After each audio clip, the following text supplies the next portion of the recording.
तर सन्माननीय श्रीकांत मुकेवार सरांचा मी परिचय करून देते आहे. डॉक्टर श्रीकांत मुकेवार सर गॅस्ट्रोएंट्रोलॉजी क्षेत्रातील एक प्रमुख तज्ज्ञ आणि दूरदर्शी नेता आहे. ते विलास हॉस्पिटल नागपूरचे संस्थापक, व्यवस्थापकीय संचालक आणि वरिष्ठ गॅस्ट्रोएंट्रोलॉजिस्ट आहेत. त्यांचा प्रवास समर्पण, नवोन्मेष आणि उत्कृष्ट आरोग्य सेवा प्रदान करण्याची एक प्रेरणादायक कथा आहे.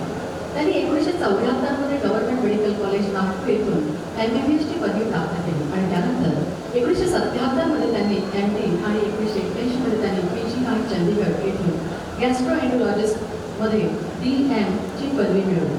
त्यावेळी उच्च दर्जाची गॅस्ट्रोएंट्रोलॉजी सुविधा केवळ मोठ्या शहरांमध्ये उपलब्ध होत्या, परंतु ते महाराष्ट्रातील पहिले योग्य गॅस्ट्रोएंट्रोलॉजिस्ट बनले आणि मध्य भारतातील या क्षेत्राची नवीन सुरुवात केली.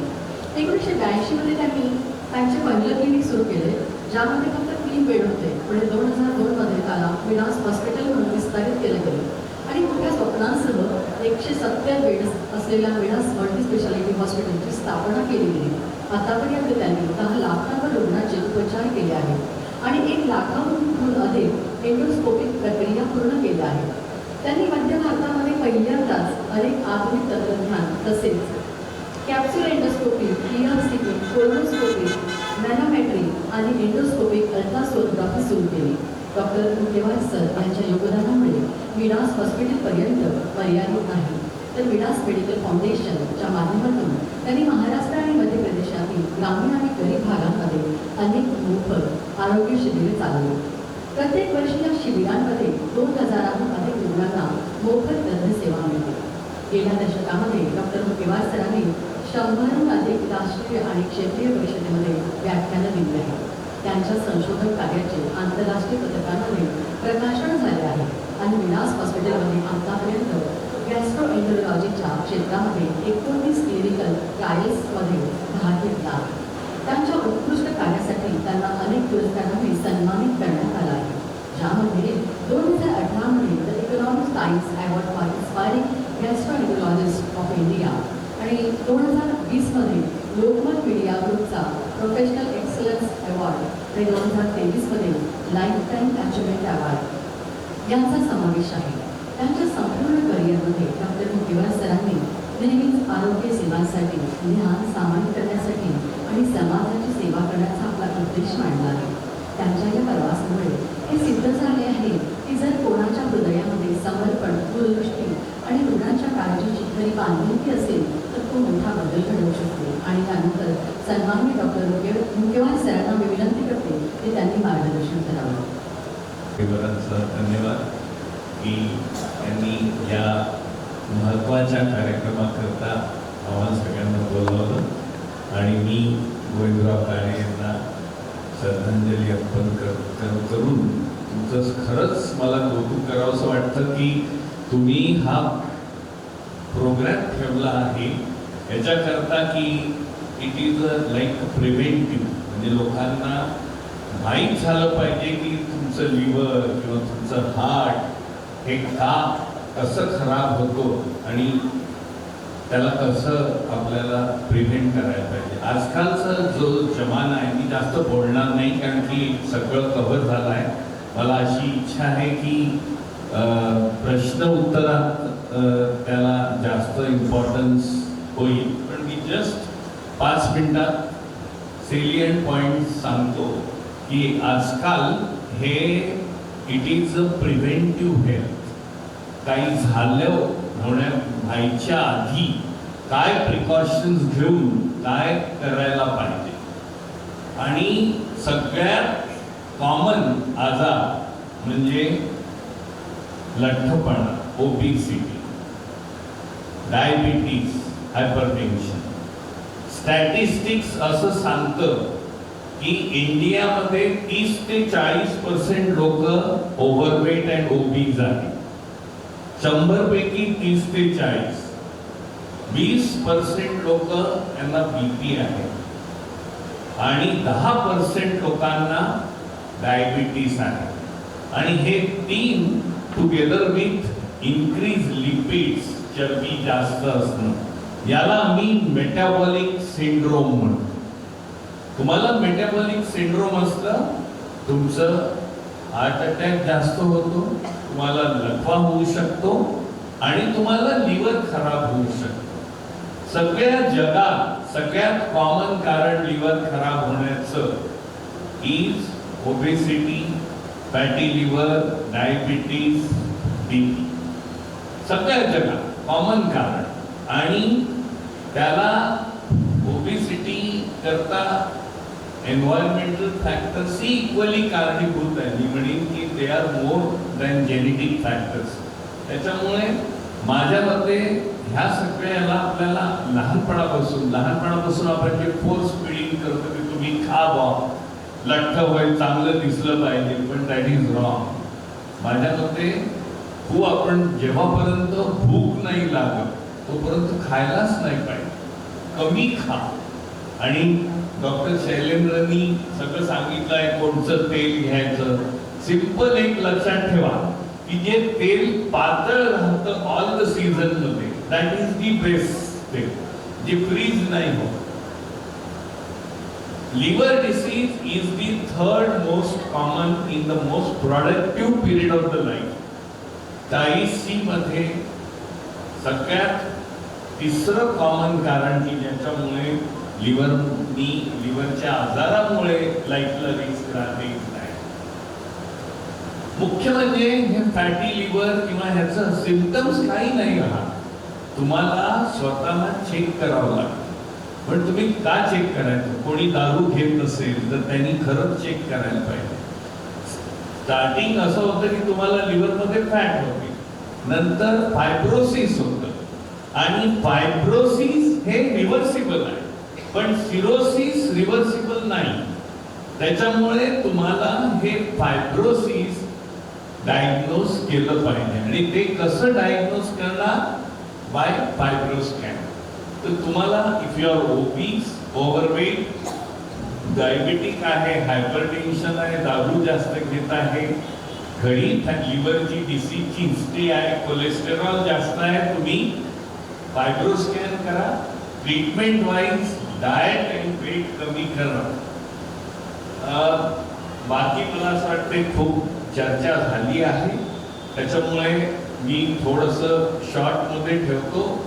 I would be more interested in answering the questions. कोणाच्या काही क्वेरीज असतील तर त्यांनी विचारावं, आम्ही सगळे मिळून त्याचं उत्तर देतो. आणि मी हे म्हणेन की आम्ही खूप पेशंट्स पाहतो, पण काळे साहेबांसारखे ओबिडियंट पेशंट फार कमी पाहतो.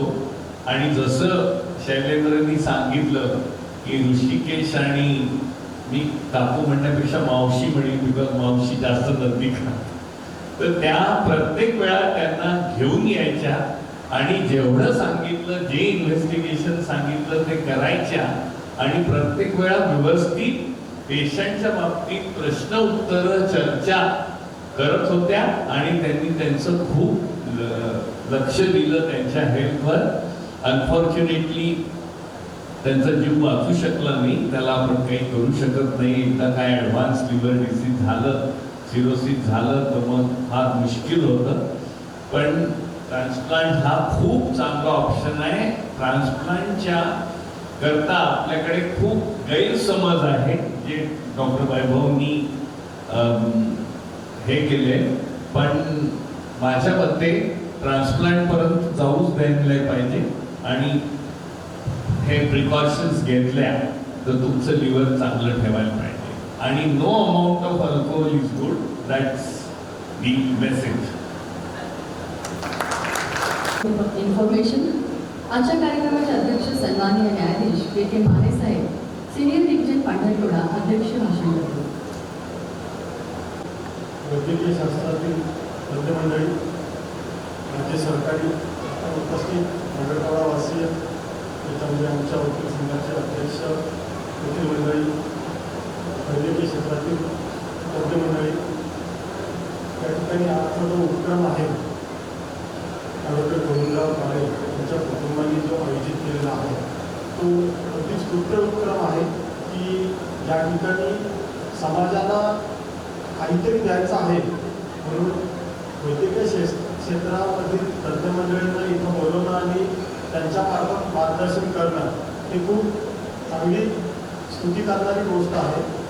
आता आपण निवड, त्याच्यानंतर कार्यवरिष्ठ आणि आता ते सिनियर वैद्यकीय अधिकारी यांची माहिती ऐकली तर आमच्याकडे एक म्हण आहे आमच्या न्याय क्षेत्रामध्ये की शहाण्यानं कोर्टाची पायरी चढू नये असं म्हटलं जातं. आणि आम्ही असं म्हणतो की कोणालाही दवाखान्याची पायरी चढायची वेळ येऊ नये. हे एवढं महत्त्वाचं आहे की आपल्या क्रिकेटच्या भाषेमध्ये मी आपल्याला उदाहरण सांगतो की आमच्या न्यायक्षेत्रामध्ये 2 पक्षकार असतात, त्यांची बाजू मांडणारे 2 वकील असतात आणि आम्ही त्यांचा न्याय करतो. आमच्याकडे सर्जन म्हणून आम्हाला थोडंसं पाहिलं जातं.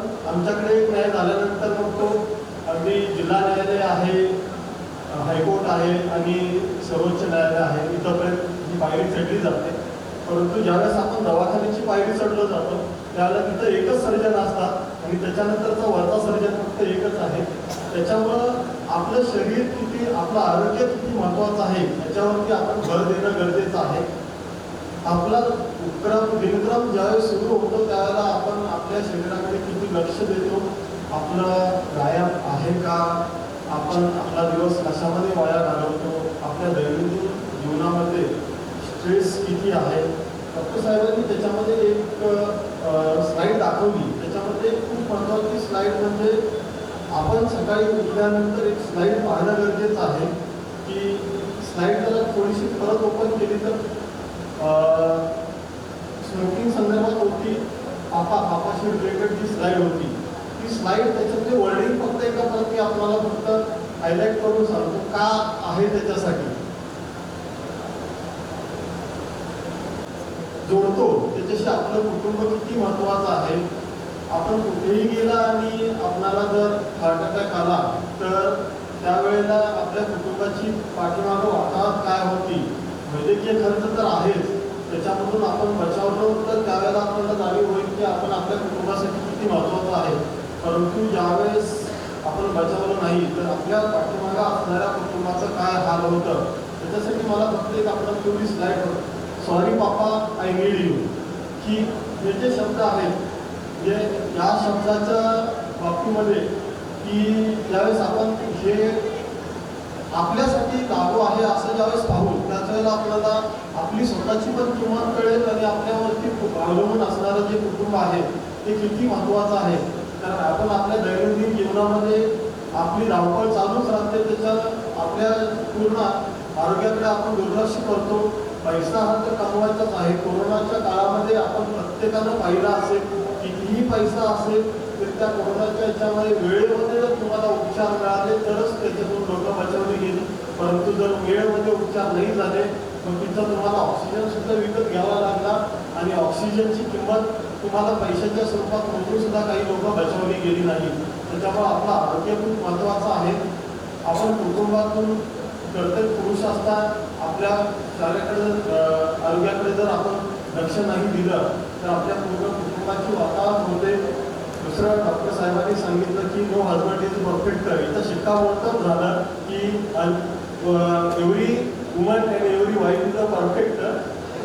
तर हे एवढ्यासाठी सांगायचं आहे की आपण जे काही शरीरामध्ये प्रत्येक कुटुंबाच्या सदस्याच्या शरीरामध्ये आपल्या हातून जे काही जातं ते खूप महत्त्वाचं आहे. त्याच्याकडे कुटुंबातील सदस्यांना ज्या ज्या गोष्टी चांगल्या आहेत शरीरासाठी, जे जे पोषक आहेत ते खूप महत्त्वाचं आहे. आम्ही ज्यावेळेस मुलांना डॉक्टरांच्याकडे घेऊन जातो त्यावेळेला डॉक्टर पहिल्यांदा सांगतात की बेकरी प्रोडक्ट टाळा.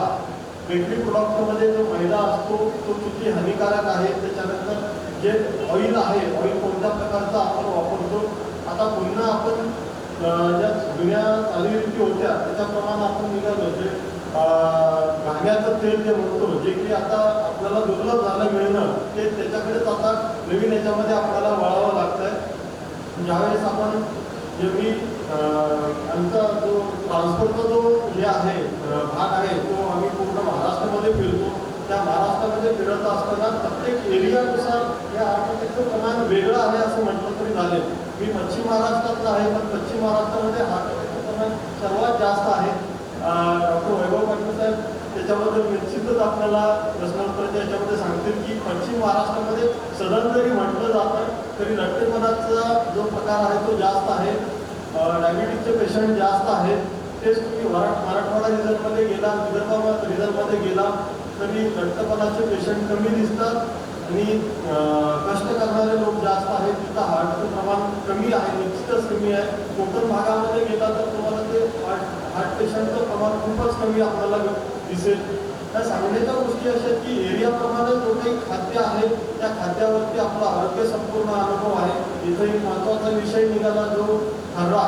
इथे तुम्हाला सिगारेट ओढणारे पेशंट कमी दिसतील, परंतु सकाळी तुम्ही बाहेर पडल्यानंतर रात्री झोपेपर्यंत तुम्हाला 90% जरी म्हटलं 90% लोकांच्या तोंडामध्ये खरा हा प्रकार दिसेलच. खरा हे खाद्य आहे असं समजून ते घेतलं जातं, परंतु हे टाळावं असं देखील मी आपल्याला आवाहन करेन. या ठिकाणी परवा आमचे जे सिनियर आहेत सातवाई साहेब त्यांचा मला निरोप आला की आपल्याकडे काळे वकील होते, त्यांच्या कुटुंबाने हा एक कार्यक्रम आयोजित केलेला आहे. मला उपस्थित राहणं शक्य नाही, परंतु आपण जरूर उपस्थित राहावं. या ठिकाणी मी आपल्याला अवश्य सांगेन की हा कार्यक्रम खूप चांगल्या पद्धतीचा आहे की मी ज्या फॅमिलीतून बिलॉंग करतो माझ्या फॅमिलीमध्ये 3 पेशंट हे हार्टशी रिलेटेड आहेत.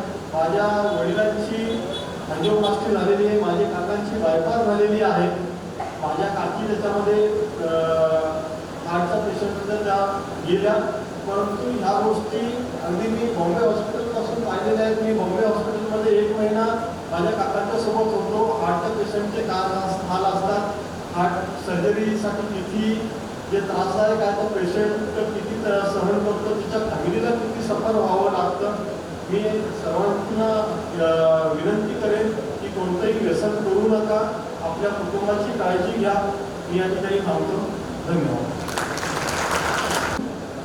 डॉक्टर श्यामराव पावगे यांची आपण ध्वनिफीत मगाशी ऐकलेली आहे आणि मला श्रद्धेय श्रद्धेय ॲडव्होकेट गोविंदराव काळे साहेब यांच्यासाठी 2 ओळी आठवल्या. कहता है कोई दिल गया दिलबर चला गया, साहिल पुकारता है समंदर चला गया, लेकिन जो बात सच है वो कहता नहीं कोई दुनिया से एक अच्छा पथंबर चला गया. रोएगा क्यों न कोई जो एक दुर्रे शहवर चला गया. उन्हें हम खिलाज अकीदत यानी श्रद्धांजलि समर्पित करते हैं. आणि यानंतर ऋणनिर्देश करण्याकरता येत आहेत श्री ऋषिकेश काळेसे. यानंतर चर्चासत्र होईल 1 अर्धा तासासाठी आणि त्यानंतर भोजनाचा आस्वाद घ्यावा. ह्याचबरोबर मी तेजस्वी मानेकर आपले रजा घेते. धन्यवाद. 1 gram per kg per day. तुमचं वजन 60 kg आहे तर तुम्हाला 60 ग्रॅम प्रोटीन्स पर डे घ्यायला पाहिजे. आता प्रोटीनचा सगळ्यात मोठा प्रॉब्लेम असतो की प्रोटीन्सचा डिफिकल्ट टू डायजेस्ट. आपण जेव्हा हाय प्रोटीन डाएट घेतो तर थोडंसं आपल्याला ॲसिडिटी वाढू शकते किंवा गॅसेसचं प्रमाण वाढू शकतो. हा एक मुद्दा.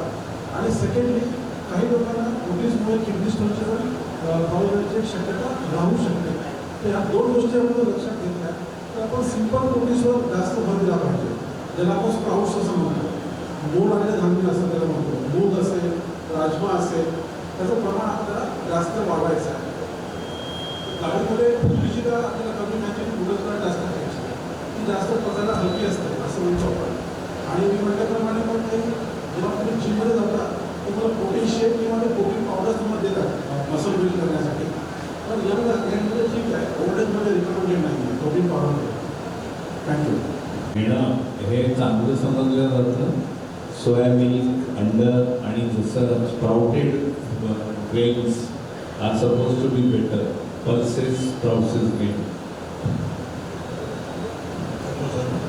नॉर्मल आहे तर पाणी तुम्ही किती घेऊ शकता ते ॲक्च्युली दर मिनिटाला दर तासाला घेतलं तर इथे तुमच्या तहान किती लागते त्याच्यानी ड्राईव्ह केलं असलं पाहिजे. असं नाही की बाबा जस्ट कुठेतरी सांगितलं तुम्ही नेहमी पाणी घेत राहू.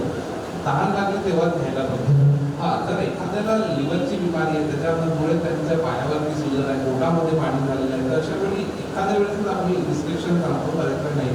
एखाद्याला हार्टची बिमारी आहे त्याच्यामध्ये त्याचं हार्टची पंपिंग कॅपॅसिटी कमी झालेली आहे, वारंवार श्वास त्यांचा होत आहे, अशा वेळी किंवा एखाद्याला किडनीचा आजार आहे तर अशा वेळी मग डॉक्टर लोक करायच्या वेळी त्यांना पाण्याचं रिस्ट्रिक्शन सांगतात. ते पण पाण्याचं रिस्ट्रिक्शन फार जास्त नाही, एकदमच लिटर बऱ्यापेक्षा कमी पाणी पित आहे, कारण आपल्या बॉडीला सुद्धा त्यांच्या बऱ्याचशा प्रक्रिया पार पाडायला पाण्याची गरज असते. त्यामुळे ते एकदम प्रिस्क्रिप्शनचा करून आणि ज्यांचं नॉर्मल आहे, कोणत्याच प्रकारच्या अवयवाला आजार नाही, त्यांनी जेवढं त्यांना तहान लागतं तेवढं पाणी प्यायला पाहिजे. Aerobic exercise is the best exercise for your heart.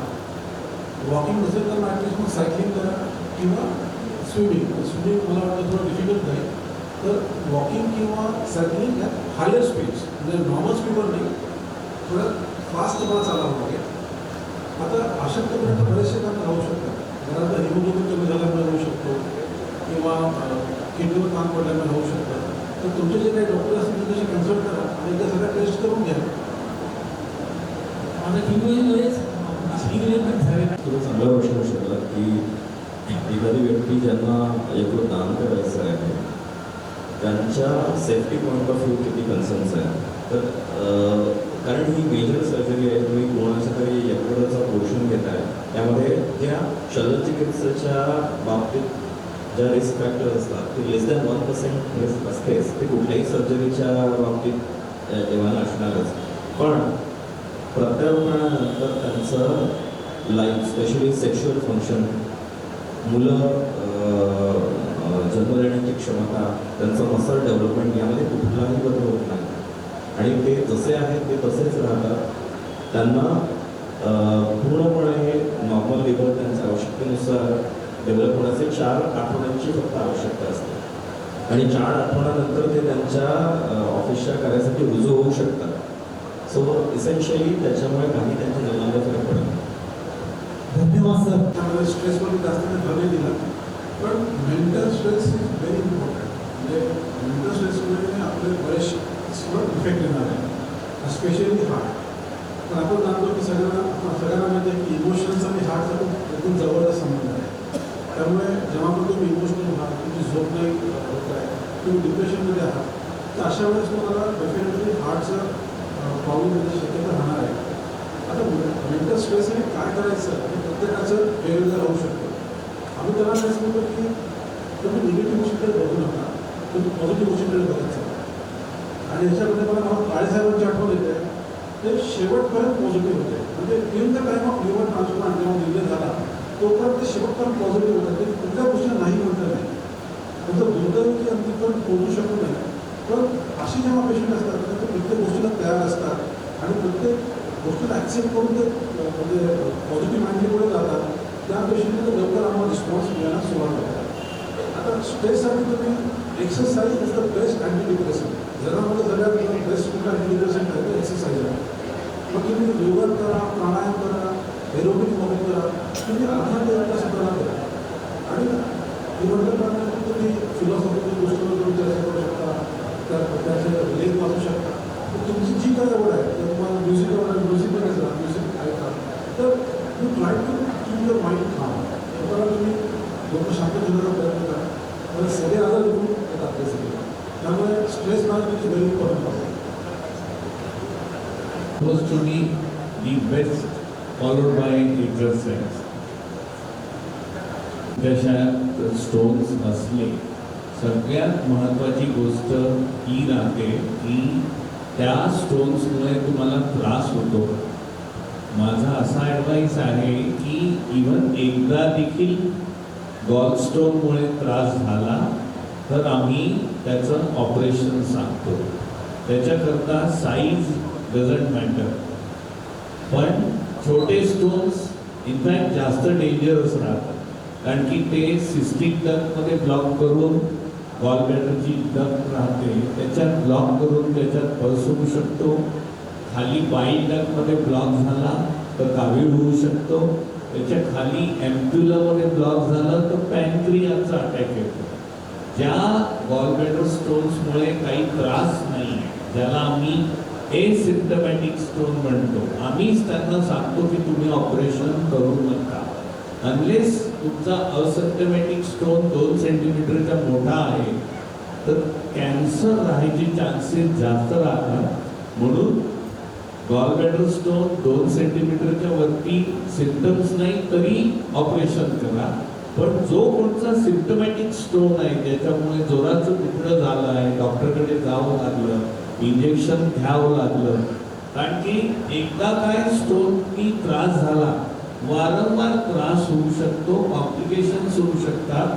आम्ही हे पाहिलं आहे की पॅन्क्रियाटायटिसचा जोराचा अटॅक येऊन लोक आपलं स्वतःचा जीव घालवतात की ज्या सिंपल सर्जरीमुळे देखील ते प्रिव्हेंट होऊ शकतं.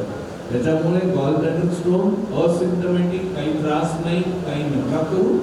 त्रास असलेल्या स्टोनला सरळ गॉल ब्लॅडरचं ऑपरेशन करणं बेस्ट. जेव्हा पण आम्ही असे लेक्चर देतो मी नेहमी सांगतो commonest cause of heart attack is acidity. कारण लोक त्याला ॲसिड समजतात तर तो असतो हार्ट अटॅक. आणि बऱ्याचदा काय असतं की त्याची लक्षणं जवळपास सारखी आहेत. दोघांमध्ये पण इथे पेट्रोस्टॅमिन म्हणजे ते स्टर्नमच्या मागे जळजळ होते आणि घाम होऊ शकतो, मोठी साप लागतो. तर बऱ्याचदा ॲसिडिटीचे लक्षणं आणि अंजाना म्हणजे हार्ट अटॅकची लक्षणं सारखी असतात. त्यामुळे जेव्हा पण तुम्हाला असं वाटतं की एक्सेसिव्ह ॲसिडिटी झालेली आहे, एकदा ECG करून पाहायला काय हरकत नाही असं मी बोलू शकतो. पण ॲसिडिटीचा हार्ट अटॅक येत नाही. जी व्यक्ती काम करते त्या व्यक्तीला इम्युनोसप्रेशनची आवश्यकता नाही. त्याच्यामध्ये आपण रेसिपिएंटला देतो. ज्या रुग्णामध्ये तुम्ही नवीन लिव्हर टाकणार आहे त्या व्यक्तीला तुम्हाला इम्युनोसप्रेशन द्यायला लागतं. अर्थातच इम्युनोसप्रेशन या मेडिकेशनचे काही साईड इफेक्ट आहेत, पण त्याचे ॲडव्हान्टेज त्याच्या साईड इफेक्टपेक्षा जास्त आहेत आणि त्या व्यक्तीपेक्षा जास्त आवश्यक आहे. तुम्ही जर त्यांना इम्युनोसप्रेसिव्ह मेडिकेशन्सवरती नाही ठेवलं, कारण ते त्या शरीराचा हिस्सा नाही आहे, प्रतिकारशक्तीने त्या नवीन लिव्हरला व्याधीवर ते नष्ट होणार. त्यामुळे त्याला जीवित ठेवण्यासाठी तुम्हाला इम्युनोसप्रेशन ही अगदी आवश्यक आहे. त्यामुळे काही डाऊट नाही. तर पण जेही साईड इफेक्ट त्याने होतात ते ट्रीट करण्यासारखे आहेत. कारण आता नवीन एवढे ड्रग्स मार्केटमध्ये आले आहेत की एखाद्या पर्टिक्युलर ड्रगमध्ये साईड इफेक्ट होत असेल तर त्याचे ऑल्टरनेटिव्ह ड्रग्स अवेलेबल आहेत. तर ती गोष्ट खूप अशी त्रास देण्यासारखी नाही. ओव्हरऑल तुम्ही जर सर्वायवल ॲडव्हान्टेज बघितलं तर त्या कम्पेअर टू इम्युनोसप्रेशनचे साईड इफेक्ट अतिशय नगण्यच आहे. आश्चर्य वाटेल जो आपल्याकडे डाटा आहे तो लिव्हिंग डोनरचा डाटा आहे. त्याच्यामध्ये असं दिसतं की 80% लिव्हिंग डोनर्स ह्या स्त्रिया असतात आणि फक्त 20% हे मेल्स असतात. त्यामुळे आपण आपल्या घरवासींचा नक्की आपण सन्मान केला पाहिजे. कारण जेव्हा जर तुम्हाला वेळ मिळणार आहे तुमच्या घरात तुमचं विरोध तुम्हाला वाचू शकतो. की फक्त दान करावं, पुरुषांनी का करू नये? कारण जे पण रुग्ण आहेत ते प्रिडॉमिनंटली पुरुष आहेत. 85% त्यातले पुरुष आहेत. स्त्रियांनीच का दान करावं हा प्रत्येकाला पडणारा सामाजिक प्रश्न असायला हवा. स्त्रियांचं कौतुक करण्यापेक्षा पुरुषांना त्यामध्ये निम्नपणा वाटायला पाहिजे आणि त्यांनी जागरूकता वाढवायला पाहिजे. तो मुद्दा आपण डिस्कशन केला होता. तर याला आपण म्हणतो फॅमिली हायपर कोलेस्ट्रॉल. म्हणजे त्या फॅमिलीमध्ये त्यांचं लिव्हरमध्ये कोलेस्ट्रॉलचं प्रोडक्शन भयंकर होतं.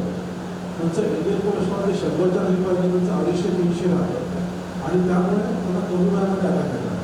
त्याच्यावर एकच उपाय आहे की आपलं लिपिड प्रोफाईल कोलेस्ट्रॉलची चेक करणं आणि अर्ध असेल तर 100च्या खाली प्रयत्न करा. मी 300वर आहे तर त्याच्यात कमी कसं करायचं? मी योगा वगैरे करताना 200-250 मेंटेन राहतात, खाली नाही. त्याच्यासाठी तुला गोळ्या घ्याव्या लागतात. तर आपल्याकडे स्टॅटिक्स नावाच्या गोळ्या आहेत ज्या आपण खूप इफेक्टिव्हली वापरतो आणि बऱ्याच लोकांनी तो व्हॉट्सअपवर बघितलं असेल की कोलेस्ट्रॉल म्हणजे भानगड आहे आणि फ्रॉड आहे. तसं काहीही नाही. मी तुम्हाला सांगतो मी पण कोलेस्ट्रॉलची गोळी रोज घेतो आणि माझं इलेक्ट्रोस्टॉल 100 घेतो. त्यामुळे कोलेस्ट्रॉलची गोळी घेण्यामध्ये काहीही त्याच्यामध्ये गैर नाही आहे. आणि फॉर्च्युनेटली आता आपल्याकडे इंजेक्शन्स आलेले आहेत. जसं हिवालकुमार आणि 29 नावाचे 2 इंजेक्शन्स मार्केटमध्ये अवेलेबल आहेत जे थोडे कॉस्टली आहेत पण ते इफेक्टिव्ह तुमचं एल कोलेस्ट्रॉल कमी करतात. तर मला असं वाटतं की तुम्ही तुमच्या डॉक्टरांना कन्सल्ट करा आणि ॲटलिस्ट गोळी चालू करा कोलेस्ट्रॉल. आणि बाकी हार्टचे वगैरे रॉंग ॲग्रिकल्चर प्रॅक्टिसेसच्या लिडिंगमुळे हे सर्व प्रॉब्लेम जास्त रेज होत आहे. किंबहुना मेडिकल आणि फार्मास्युटिकल जे काही एवढी मोठी इंडस्ट्री उभारत आहे ते रॉंग वेनी ॲग्रिकल्चर लीड होत आहे, प्रोडक्शन लीड होत आहे, केमिकल कॉन्टॅमिनेशनचं भरमसाठ वाढ होत आहे. ते मेडिकल प्रॅक्टिशनर्सलाही माहीत नाही आहे आणि इकडे दुसरीकडे ॲग्रिकल्चर सायंटिस्टलाही माहीत नाही की काय परिणाम होते. म्हणजे दोन्ही अगदी वेगवेगळ्या टोकावर बसलेले आहेत. तर तशा वेळेला मला एक संधी ॲग्रिकल्चर सायंटिस्ट म्हणून काम करण्याची वेळ आली होती पॉयझनिंग केसेसमध्ये.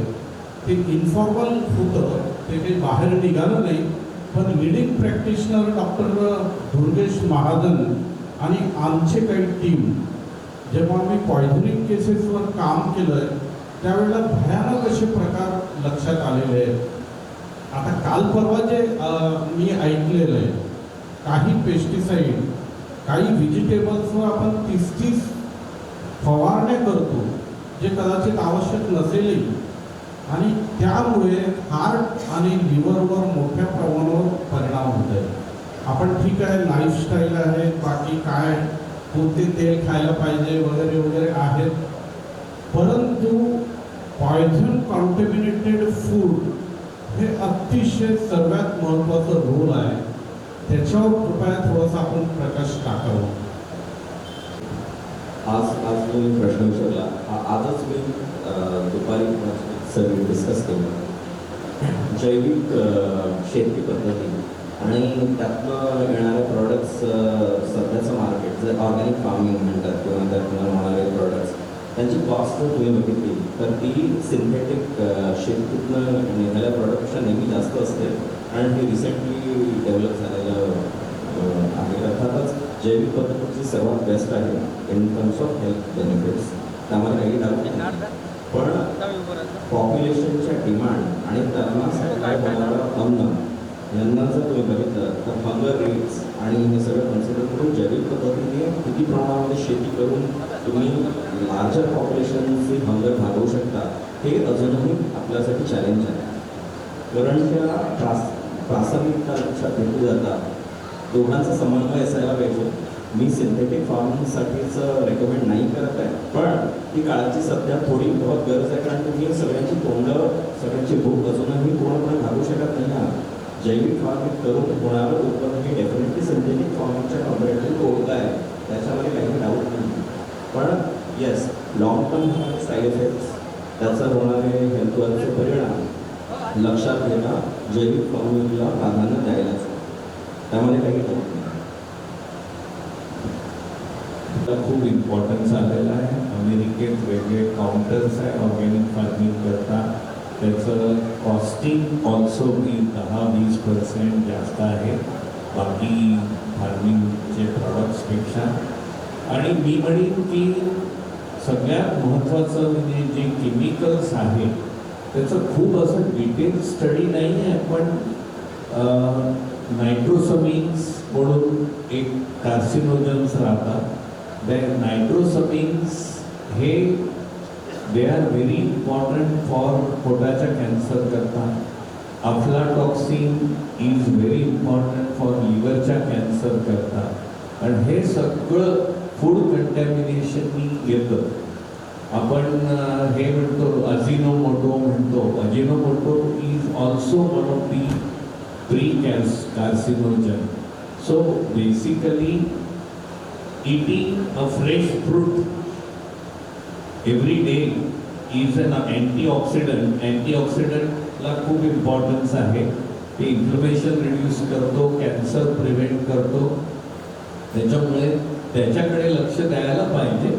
आणि ह्या सगळ्या मेथडॉलॉजी अशा आहेत की त्याला पूर्णपणे इन्व्हेस्टिगेट करून बिकॉज कॅन्सर आणि बाकी डिसीजेस करता इतके सगळे फॅक्टर्स राहतात की त्याला सिस्टमॅटिकली स्टडी करून तुम्ही सांगू नाही शकत. आता आमचा एक मित्र आहे डॉक्टर बावस्कर म्हणून, त्यांनी महाड एरियात सगळ्या लोकांना टकलं पडत होतं म्हणून त्यांनी इन्व्हेस्टिगेट केलं आणि असं लक्षात आलं की जे रासायनिक पदार्थ जे पेरण्याकरता जे रसायन यूज करण्यात होतं त्याच्यामुळे झिंक डेफिशियन्सी झाली आणि झिंक डेफिशियन्सीमुळे सगळे केस गळत होते. आता हे कसं आहे की एका पर्टिक्युलर गावात झालं, तिथे पूर्ण ICMR ची टीम आली पण त्यांच्या लक्षात नाही आलं. पण यांनी जाऊन तिथलं मातीचं सॅम्पल काढून त्याचं ॲनालिसिस करून ते डायग्नोसिस केला. म्हणजे अशा सगळ्या गोष्टी आहे की ज्याचं हेल्थ आणि पोल्युशन याच्यावर खूप हे आहे. त्यांनी त्यावर दिलं की यांना का होतं बरं. त्यांनी रिट्रोस्पेक्टिव्हली जाऊन सगळं ॲनालाइज केलं तर त्यांना माहिती पडलं की ज्या ज्या मुलींना जॉन्सन अँड जॉन्सन बेबीचा टॅल्कम पावडर त्यांच्या हॉस्पिटलमध्ये वापरला आहे त्यांना हे कॅन्सर डेव्हलप झालं. त्यानंतर त्यांनी भरपूर त्या कंपनीवरती लॉसूट त्यांनी फाईल केले, भरपूर त्या कंपनीला त्याचं हे पण द्यावं लागलं. तर बाकीचे प्रॉडक्ट सुद्धा जे आपण दैनंदिन जीवनामध्ये वापरतो ते सुद्धा अप्रूव्ड चांगल्या कंपनीचे असलेलेच वापरायला पाहिजे, ना की जे जस्ट ओव्हर द काउंटर विकायला. तर त्या गोष्टीला सुद्धा लक्ष द्यायला.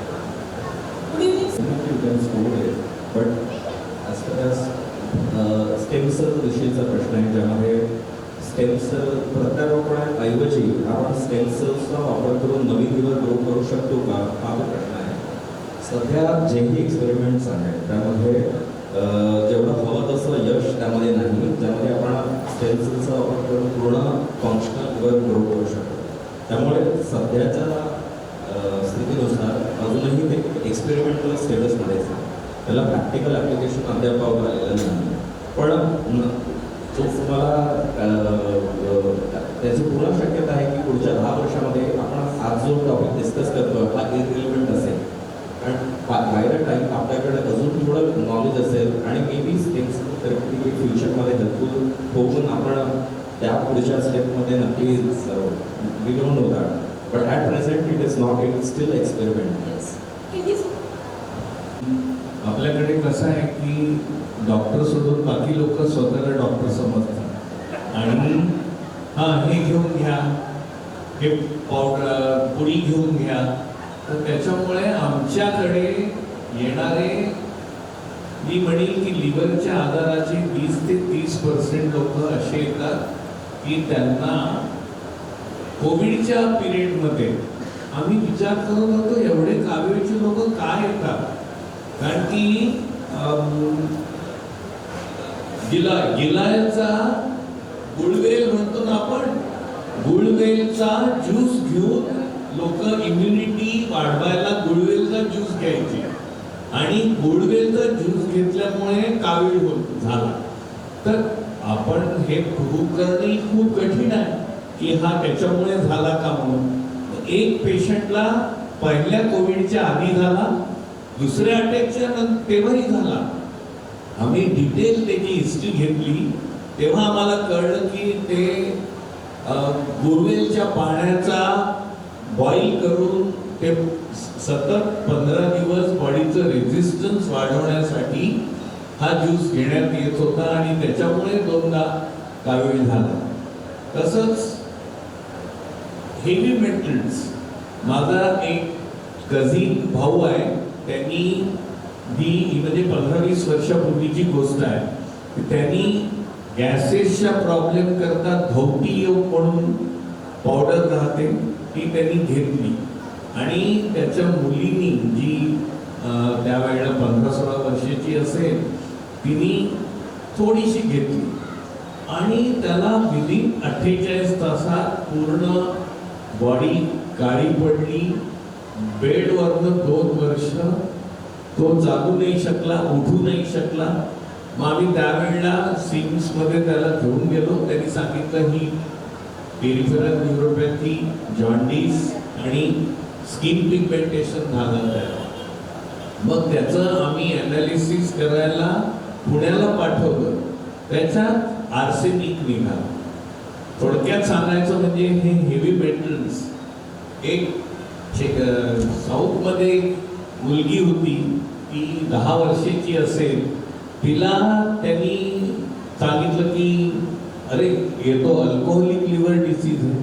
10 वर्षाच्या मुलीला अल्कोहोलिक लिव्हर डिसीज कसं राहणार.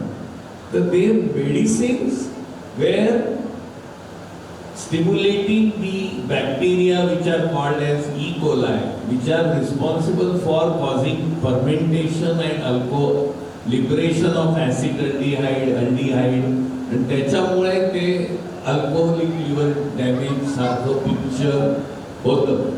देर are some medicines which can do that. त्याच्यामुळे आपल्या ह्याच्यात जोपर्यंत सगळ्यात महत्वाचं आहे pain killers causing kidney damage, liver damage हे खूप कॉमन आहे. त्याच्यामुळे कोणालाही दुखलं हे घेऊन घ्या, त्याला अल्सर आहे, त्याची किडनी कशी आहे, त्याला डायबिटीस आहे, हे कुणीच पाहत नाही. आणि तर ते अननेसेसरी मेडिसिन घ्यायला नको आणि डॉक्टरांच्या सल्ल्याशिवाय घ्यायला नको. Once you cross 30, you have to be careful with that. Okay, sir. And maida biscuit, don't take maida biscuit, take whole atta biscuit. Okay, Maida sir. is not good for you. Okay. ते मराठीत आणि ते एवढ्या शिक्षित लोकांचं काही चुकलं असेल तर माफ करा, काही चुकेल तर माफ करा. आजच्या कार्यक्रमाचे अध्यक्ष माननीय न्यायाधीश मानेकर, त्यांच्यासोबत आलेले वानखेडे सर, पुन्हा दोघांनाही मी सगळ्यात पहिले थँक्यू म्हणतो. कारण की इतक्या वेळेवर तुम्हाला सांगितलं तुम्ही काहीही आडेवेळे न घेता इथं आला.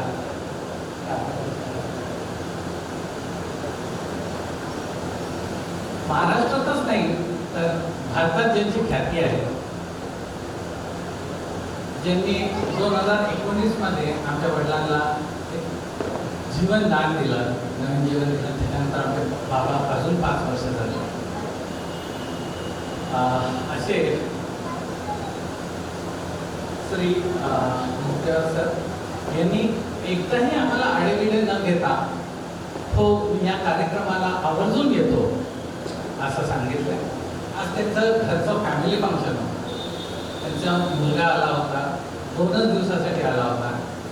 त्यांनी विनंती केली होती का मी नाही आला तर चालेल का, पण आमच्या आग्रहास्तव आज आपल्या सर्वांसाठी ते इथं आले.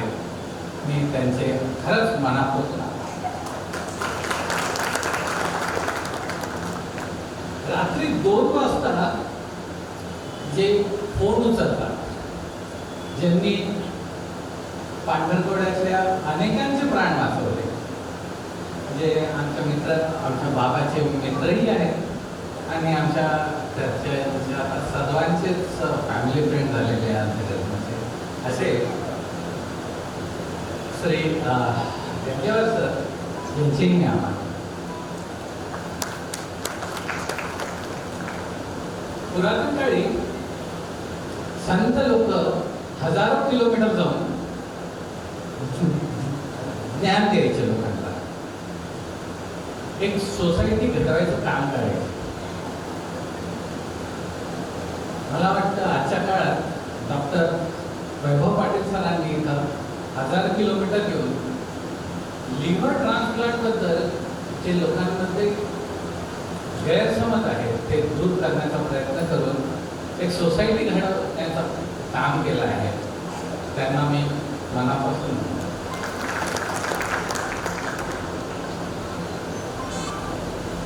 नागपूरचे आपले गॅस्ट्रोएंटरोलॉजिस्ट डॉक्टर तुषार सर यांनी वेळेवर येऊन आपल्याला खूप सुंदर मार्गदर्शन केलं. त्यांचे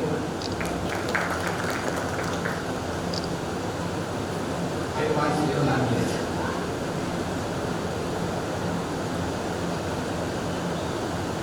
आमच्या घराण्यात 5 पिढ्यांपासून संबंध असणारे, आमच्या घराण्यावर खूप प्रेम करणारे, जे प्रजेचेच नाही तर मनाचे राजे आहेत, ज्यांनी आमच्या बाबाला लिव्हर ट्रान्सप्लांटसाठी तयार केलं, असे आमचे वडील बंधू श्री अण्णासाहेब पारवेकर यांचेही मी आभार.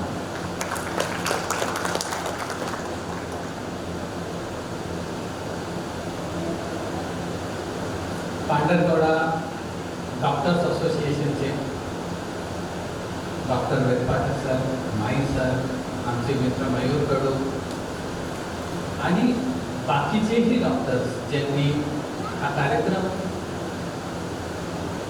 पूर्ण व्यवस्थितपणे पार करण्यासाठी आम्हाला हेल्प केली, त्या डॉक्टरांचे सुद्धा मी इथं आभार मानतो. आमच्या बाबांचे मित्र सगळे वकील लोक जे इथं आहेत, जे नाही आहेत,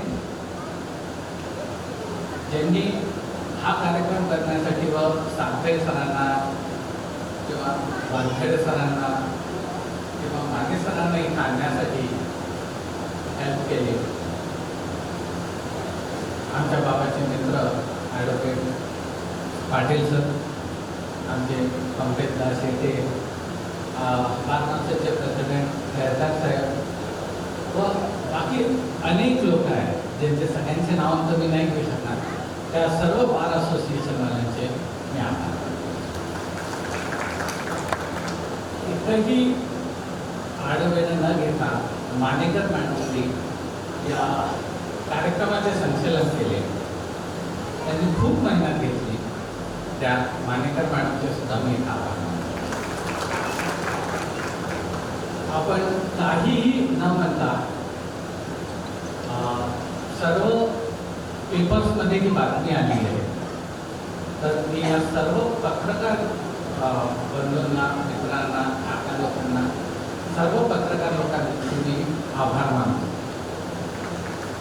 हा कार्यक्रम पूर्ण करण्यासाठी वैशैव समाजाच्या सर्व पदाधिकाऱ्यांनी मला मदत केली.